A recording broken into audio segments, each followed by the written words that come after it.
क्या भोजपुरी के दबंग स्टार खेसारी लाल यादव का नथनिया 2 आएगा? फैन जी हाँ दोस्तों, नमस्कार। कैसे हैं आप लोग? मैं श्रवण कुमार। जो मेरे चैनल को सब्सक्राइब नहीं किए, सब्सक्राइब करें। भोजपुरी का हर एक खबर सबसे पहले मेरे चैनल से आता है। जी हाँ दोस्तों, बिना देर के वीडियो को शुरू करते हैं।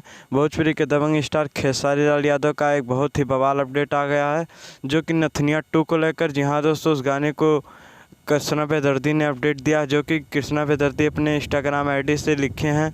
बहुत बड़ा धमाका होने वाला खेसारी लाल यादव का, जो कि वो गाना अपने फ़ोटो पर वो गाना हारमोनिया को टच किए हैं, जो कि गाना बहुत ही बढ़िया होने वाला है।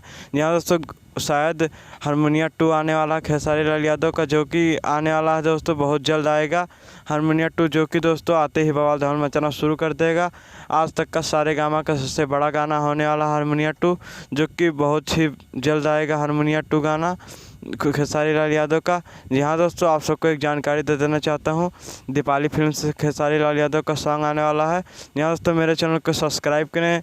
चलते हैं दोस्तों, फिर मिलेंगे नई वीडियो के साथ। तब तक दोस्तों धन्यवाद।